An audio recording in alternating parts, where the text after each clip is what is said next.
Hello class. SST में हम geography का चैप्टर नंबर 5 कर रहे हैं जो है द 4 रिल्म्स ऑफ द अर्थ, है ना। तो इससे पहले हमारा इस चैप्टर के बारे में हमारा 2 लेसन हो चुका है, लेसन पार्ट 1 और पार्ट 2। आज हम इस चैप्टर का थर्ड लेसन कर रहे हैं जो है लास्ट पार्ट, ठीक है। तो आज हम इसको ख़त्म करेंगे। इससे पहले वाले क्लास में मैंने आपको बताया था कि जो अर्थ जो है यहाँ पे कितने रिल्म्स है, 4 रिल्म्स है जिसको डोमेन्स भी कहते हैं। वो कौन कौन सा है? लिथोस्फेयर, हाइड्रोस्फेयर, एटमॉस्फेयर और बायोस्फेयर है, ठीक है। तो इसके बारे में हमने फिर उसके बाद हमने लिथोस्फेयर के बारे में अलग से हमने पढ़ा। लिथोस्फेयर जो हार्ड पार्ट होता है, जो लैंड होता है ना, उसको लिथोस्फेयर कहते हैं, वो हमने पढ़ा। फिर हमने लिथोस्फेयर में हमने कॉन्टिनेंट्स के बारे में पढ़ा। Continents is a large piece of land. कितने कॉन्टिनेंट्स होता है? 7 कॉन्टिनेंट्स है पूरे वर्ल्ड में, 7 कॉन्टिनेंट्स है। और हर एक कॉन्टिनेंट्स के बारे में हमने अलग अलग से हमने पढ़ा, है ना। फिर उसके बाद हमने हाइड्रोस्फीयर के बारे में पढ़ा। हाइड्रो मीन्स वाटर होता है, ठीक है। हाइड्रोस्फीयर वो वाला पार्ट है, वो वाला हिस्सा है जिसमें क्या होता है? वाटर होता है, यानी कि पानी होता है। तो हाइड्रोस्फीयर को किस तरह से, पानी को किस तरह से डिस्ट्रीब्यूट किया गया है, किस तरह से अर्थ पे, इस धरती पे किस तरह से डिस्ट्रीब्यूट हुआ है, वो हमने पढ़ा। वाटर साइकिल क्या होता है, वो हमने पढ़ा। फिर हाइड्रोस्फीयर हमने ओशंस ऑफ द वर्ल्ड भी पढ़ा कि कितना ओशंस जो है लार्जेस्ट बॉडी ऑफ वाटर है, ठीक है। जो जहाँ पे सबसे ज़्यादा वाटर होता है, पानी होता है, उसको हम ओशन बोलते हैं। और पूरे वर्ल्ड में कितने ओशंस हैं? 5 मेन ओशंस हैं। और अलग अलग ओशन के बारे में हमने अलग अलग से पढ़ा, है ना। तो आज हम एटमॉस्फेयर के बारे में पढ़ेंगे। एटमॉस्फेयर वो वाला पार्ट है अर्थ का जहाँ पे क्या होता है? एयर, जो हवा होता है ना, जो वायु होता है, वायुमंडल होता है ना, उसको एटमॉस्फेयर कहते हैं। समझ में आया? तो एटमॉस्फेयर के बारे में आज हम करेंगे। The layer of the air that surrounded our earth is called atmosphere. Our earth is surrounded by a huge blanket of air that is called atmosphere. ये जो अर्थ है, ये जो पृथ्वी है, ये जो धरती है, इसको घेरा हुआ है चारों ओर से। जैसे कि ये अर्थ है, इसको घेरा हुआ चारों ओर से, किससे? एयर से, यानी कि हवा से, वायु से। उसको हम बोलेंगे एटमॉस्फेयर, ठीक है। एटमॉस्फेयर बोलते हैं। एटमॉस्फेयर जो है वो ग्रीक वर्ड से आया है, एटमोस। एटमोस का मतलब है वेपर, भाव, ठीक है। एटमॉस्फेयर जो है ग्रीक वर्ड से आया है। एटमोस का मतलब होता है वेपर, यानी कि भाव, ठीक है। Atmosphere is a mixture of gases. ये जो एटमॉस्फेयर है, ये जो एयर जो है, ये हवा जो है, ये वायु जो है, वो अलग अलग गैसों से बना है। Mixture of gases, different gases, ठीक है। और ये एटमॉस्फेयर हमें क्या देते हैं? ये एयर हमें क्या देते हैं? हमें ऑक्सीजन देते हैं सांस लेने के लिए। हमें वार्म रखता है, गर्म रखता है इस अर्थ पे। और हमें सन का हार्मफुल रेस जो होता है, अल्ट्रा वायलेट रेस, उससे हमें प्रोटेक्ट करते हैं। तो सोचो एटमॉस्फेयर जो है, एयर जो है, हमारे लिए कितना ज़रूरी है। ठीक है। अगर ये एयर नहीं होता, ये एटमॉस्फेयर अगर नहीं होता, तो हम सरवाइव नहीं कर पाएंगे। क्योंकि एयर हमारे लिए बहुत ज़्यादा ज़रूरी है, क्योंकि एयर हमें देता है, provide us with life giving gas. जो ऑक्सीजन है, जो हम सांस लेते हैं, वो हमें देते हैं, एटमॉस्फेयर देते हैं, ठीक है। हमें वार्म रखता है ना। वार्म रहना भी ज़रूरी है, वार्म रखता है। और हमें अल्ट्रा वायलेट रेस से हमें बचाते हैं, ठीक है। तो एटमॉस्फेयर जो है हमारे लिए बहुत ही ज़्यादा इम्पोर्टेंट है। The atmosphere, which extend to about 1600 kilometers above main sea level, is divided into 5 main layers. जो एटमॉस्फेयर है, जो फैला हुआ है, हवा जो फैला हुआ है, कितना ऊंचा, कितना 1600 किलोमीटर ऊपर तक फैला हुआ है, और इसको अलग अलग लेयर्स में, कितने लेयर्स में, 5 मेन लेयर्स में डिवाइड किया गया है, जो है ट्रोपोस्फेयर, स्ट्रेटोस्फेयर, मेसोस्फेयर, थर्मोस्फेयर या आयोनस्फेयर भी बोलेंगे, और एक्सोस्फेयर बोलेंगे। ठीक है, तो सब आपके समझ आने के लिए मैंने इस तरह से ये बनाया हुआ है। ये लीजिए, ये है अर्थ, ये धरती है, ये अर्थ है, पृथ्वी है। ठीक है, अब इस अर्थ को चारों ओर से एटमॉस्फेयर से घेरा हुआ है, एयर से घेरा हुआ है, और उस एयर को, उस एटमॉस्फेयर को अलग अलग डिफरेंट लेयर्स में, 5 लेयर्स में डिवाइड किया हुआ है, 1 2 3 4 5।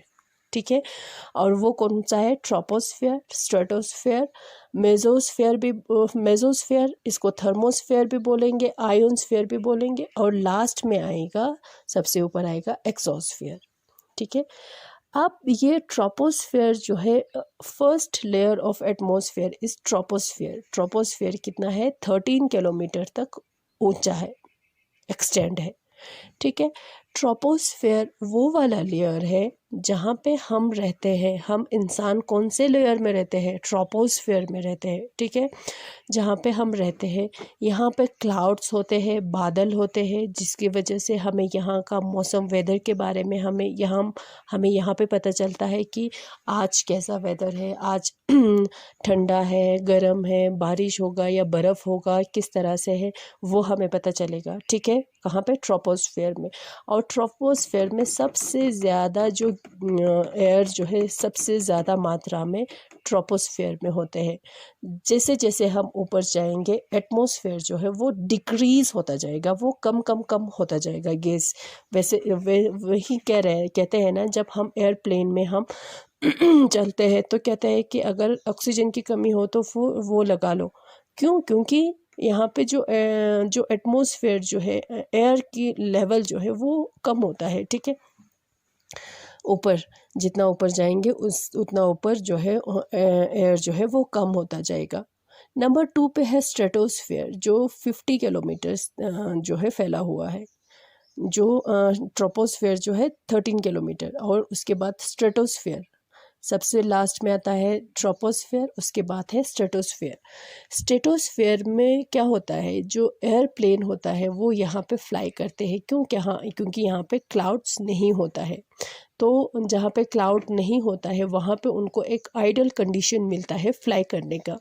ठीक है, और स्ट्रेटोस्फेयर में क्या होता है, ओजोन होता है, ओजोन लेयर होता है, जो क्या करता है, जो सन से, जो यहाँ से जो सन से जो अल्ट्रावायलेट रेस जो होता है ना, यूवी रेस, उसको फिल्टर करते हैं, पूरा यहाँ तक नहीं जाने देते हैं। तो इसकी वजह से ये स्ट्रेटोस्फेयर जो है हमारे लिए इम्पोर्टेंट है। ठीक है, तो ये हो गया ट्रोपोस्फेयर, स्ट्रेटोस्फेयर। उसके बाद हमारा मेसोस्फेयर आएगा, जो 80 किलोमीटर्स तक है। ठीक है, इसमें क्या होता है, जो मीटीरियट्स जो है वो यहाँ पे बर्न हो जाता है, जो स्पेस से गिरते हैं, रॉक गिरते हैं, तो ये क्या करता है, यहाँ पे मेसोस्फेयर में ये ब्रेकअप हो जाता है, बर्न हो जाता है, ख़त्म हो जाता है। ठीक है, उसके बाद हमारा आयोनस्फेयर आता है। आयोनस्फेयर को थर्मोस्फेयर भी बोलते हैं। आयोन्स होता है, यहाँ पे आयोन्स होता है जो इलेक्ट्रिकली चार्ज होता है, और जो हमारे लिए यूज़फुल है, किसमें, कम्युनिकेशन में, हमारे कम्युनिकेशन में, रेडियो वेव में यूज़फुल होता है। ठीक है, उसको हम आयोनस्फेयर कहेंगे। उसके बाद हमारा नंबर 5 है एक्सोस्फेयर, जो है जहाँ यहाँ पे जो है सबसे ज़्यादा जो लाइट गैस होता है वो यहाँ पे फ्लोट कर रहे होते हैं, जैसे हेलियम हो गया, हाइड्रोजन हो गया। ठीक है, तो ये है डिफरेंट लेयर्स ऑफ, यानी कि 5 लेयर्स ऑफ एटमॉस्फेयर। कौन सा, ट्रोपोस्फेयर, स्ट्रेटोस्फेयर, मेसोस्फेयर, थर्मोस्फेयर और एक्सोस्फेयर। ठीक है, तो ये समझ में आ गया आपके।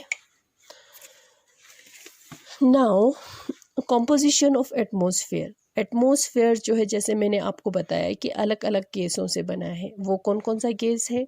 नाइट्रोजन, ऑक्सीजन और दूसरे गैस जैसे कि कार्बन डाइऑक्साइड है, आर्गोन है, हेलियम है। और एटमॉस्फेयर में क्या होता है, कुछ वाटर वेपर भी होता है और कुछ डस्ट पार्टिकल्स भी होते हैं।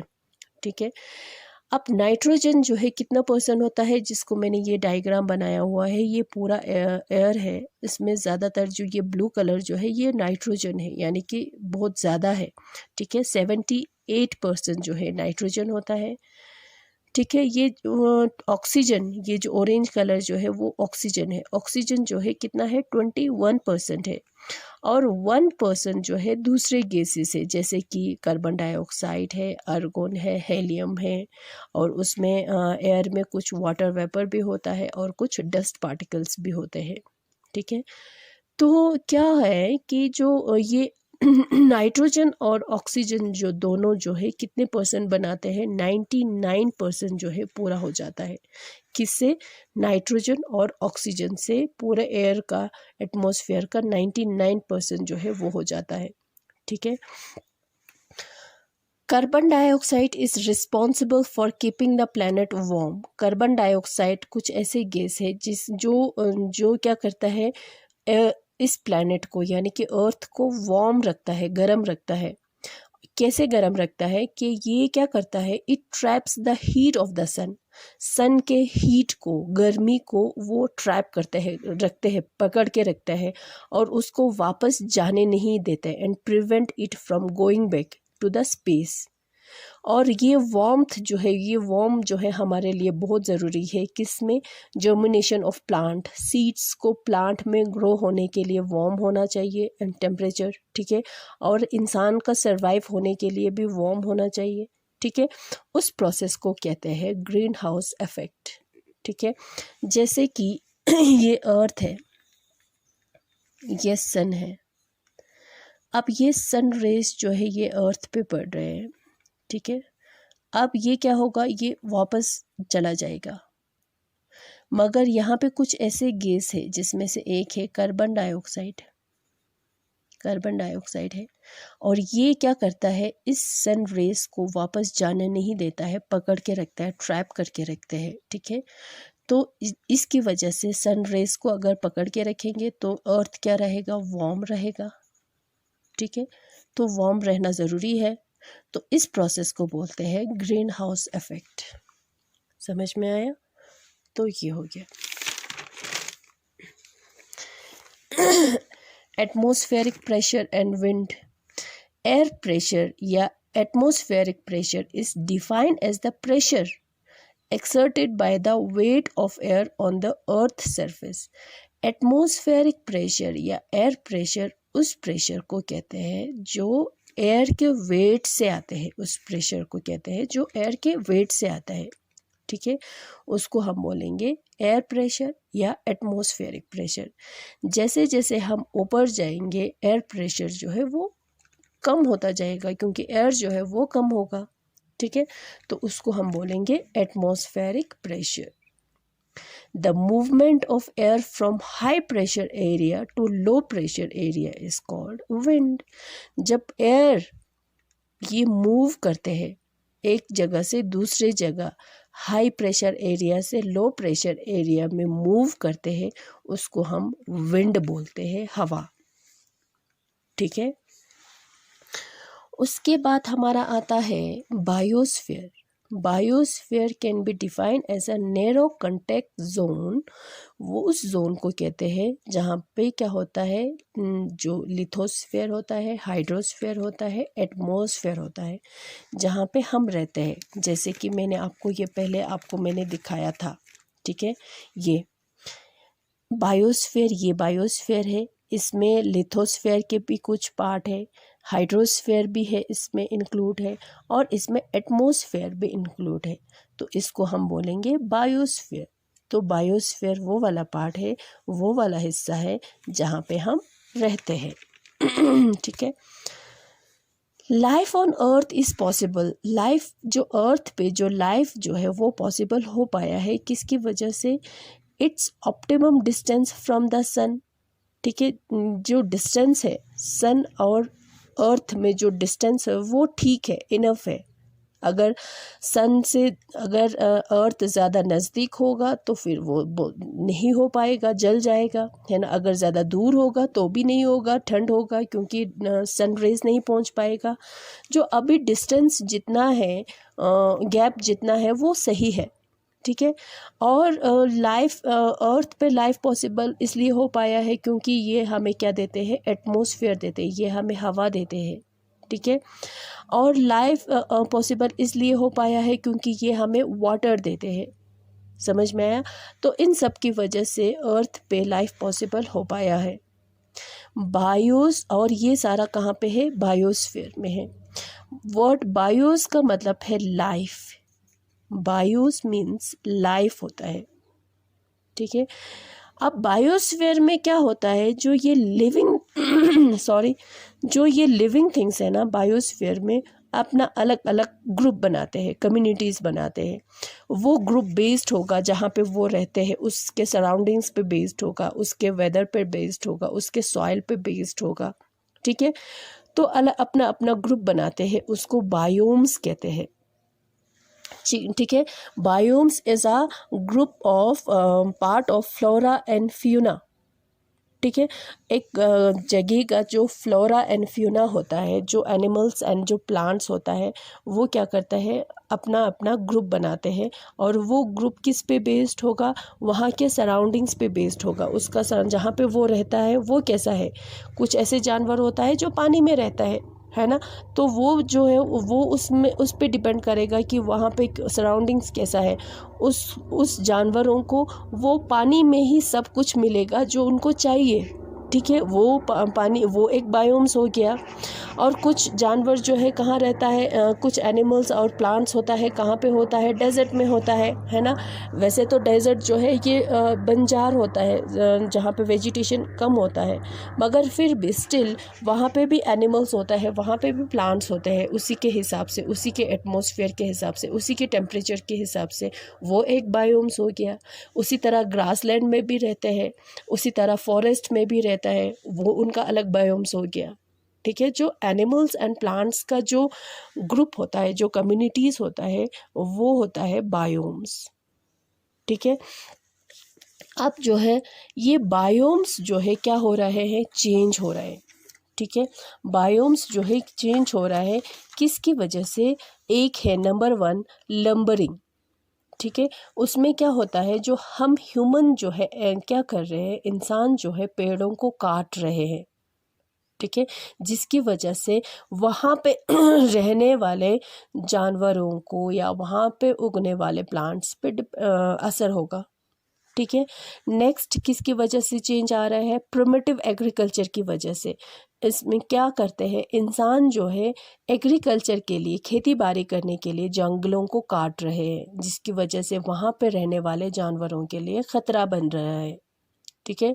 उसके बाद है नेचुरल क्लैमिटीज़ की वजह से, फ्लड आ गया, अर्थक्वेक आ गया, वैल्केनिक एरप्शन आ गया, जिसकी वजह से यहाँ के बायोम्स जो है वो चेंज हो रहे हैं। एक्सेसिव ग्राजिंग, गाय भैंस को ज़्यादा चढ़ाना, यानी कि उनको वो जब ज़्यादा खाएंगे तो वहाँ का जो ग्रीनरी जो है वो भी कम होगा, है ना। तो वो होगा। तो फॉरेस्ट फायर, फॉरेस्ट जंगलों पे आग लगाना, या तो इंसान खुद लगाते हैं वहाँ पे खेती बाड़ी करने के लिए, या तो नेचुरल प्रोसेस जो है, नेचुरल की वजह से, नेचर की वजह से वो आग लग जाता है, जिसकी वजह से बायोम्स पे असर पड़ रहा है, ठीक है। बायोम्स जो है वो चेंज होता रहता है, समझ में आया। Protect the 4 realms of the earth, जो 4 realms है, कौन सा, लिथोस्फेयर, एटमॉस्फेयर, हाइड्रोस्फेयर, बायोस्फेयर जो है उसको बचाना चाहिए। ये जो है ये ख़तरा है, अभी जो है ये मुश्किल में है, डेंजर में है। कैसे, human activities degrade the 4 realms, जो हमारे जो 4 realms है उसको गंदा कर रहे हैं, ठीक है। It is important to protect them from pollution. आप क्या हो रहा है, एयर जो है एयर कौन सा हो गया, एटमॉस्फेयर। हाइड्रो जो वाटर कौन सा हो गया, हाइड्रोस्फेयर। लैंड कौन सा हो गया, लिथोस्फेयर। ये सब पल्यूट हो रहे हैं, यानी कि गंदा हो रहे हैं जब कोई अनवांटेड चीज़ उसमें मिल जाता है, जैसे कि ये एयर है, या जैसे कि ये ये एयर है, ये वाटर है, ये लैंड है। जब यहाँ पे कोई अनवांटेड जो नहीं चाहिए, अनवांटेड मतलब जो नहीं चाहिए, ऐसे कोई चीज़ें इसमें जब मिक्स हो जाता है, जब इसमें मिल जाता है, जब इसमें मिक्स हो जाता है, जब इसमें मिल जाता है, उसको पोल्यूशन कहते हैं। ठीक है, ये पोल्यूशन हो रहे हैं, पोल्यूट हो रहे हैं, तो ये ख़तरा है। ठीक है, कार्बन डाइऑक्साइड की लेवल जो है वो ज़्यादा हो रहा है। मैंने आपको पहले बताया था, जस्ट अभी पहले, कार्बन डाइऑक्साइड क्या करता है, हीट को, यानी कि सन की हीट को, गर्मी को क्या करता है, कंट्रोल, ट्रैप करता है, पकड़ता है। अब जितना अभी हमें गर्मी चाहिए उतना मिल रहा है, मगर अगर ये कार्बन डाइऑक्साइड ज़्यादा हो जाएगा तो वो ज़्यादा ट्रैप करेंगे, ज़्यादा पकड़ के रखेंगे। तो जब ये ज़्यादा पकड़ के रखेंगे तो टेम्परेचर जो है वो राइज हो जाएगा, जिसको हम ग्लोबल वार्मिंग कहते हैं। ठीक है, तो वो भी ठीक नहीं है, कितना ज़्यादा गर्मी हो रहे हैं, है ना। तो human activities cause deflection of ozone layer जो है वो भी ख़तरे में है, हम इंसानों की वजह से। ठीक है, ओजोन लेयर का होना हमारे लिए बहुत ज़रूरी है, क्योंकि ये हमें हार्मफुल अल्ट्रा वायलेट रेज से हमें बचाते हैं, है ना। तो हाँ, अगर ये नहीं बचाएंगे, अगर ये हम अल्ट्रा वायलेट रेज हम तक डायरेक्ट पहुँचेंगे, तो उसकी वजह से क्या होगा, तो बहुत ज़्यादा स्किन डिजीज़ होगा, यहाँ तक स्किन कैंसर भी होता है। ठीक है, अगर यूवी रेज हम पर डायरेक्टली पहुँचा तो यूवी रेज जो है वो नहीं पहुँचना चाहिए। ठीक है, तो ये सारा जो है क्या हो रहा है, हम ह्यूमन एक्टिविटीज़ की वजह से हम अपने जो 4 रिल्म्स जो है उसको हम ख़राब कर रहे हैं, उसको डेंजर में ला रहे हैं, उसको ख़तरे में ला रहे हैं। ठीक है, तो we should save the planet from further pollution. हमें अपने प्लैनेट को, जहाँ पे हम रह रहे हैं, अर्थ को हमें प्रोटेक्ट करना चाहिए, सेव करना चाहिए, बचाना चाहिए, और ज़्यादा गंदा होने से हमें बचाना चाहिए, है ना। तो ऐसे लायक बना के रखेंगे जहाँ पे हम ज़िंदा रह सके, है ना। अगर हम ऐसे ही कंटिन्यू हम करेंगे, इतना ज़्यादा हम पोल्यूट करेंगे, इतना ज़्यादा हम उसको गंदा करेंगे, तो एक दिन ऐसा भी आ जाएगा कि अर्थ पे भी जो है ज़िंदा रहना या उस पे सरवाइव करना जो है वो मुश्किल हो जाएगा।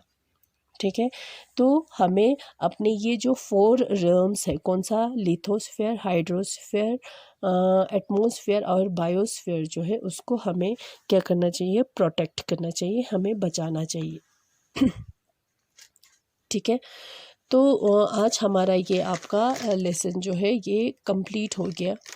ठीक है, हमारा सारा चैप्टर जो है ये कंप्लीट हो गया है, क्योंकि ये थोड़ा ज़्यादा हो गया है, क्योंकि हमने इसमें बहुत कुछ हमने कवर करना था। इसमें हमने कवर करना था, ये लिथोस्फेयर भी कवर करना था, इसमें हमने हाइड्रोस्फेयर भी कवर करना था, इसमें हमने एटमॉस्फेयर भी कवर करना था, और इसमें हमने बायोस्फेयर भी कवर करना था। तो ये थोड़ा लेंथी हो गया। ठीक है, तो अब नेक्स्ट लेसन में हम इसका एक्सरसाइज करेंगे।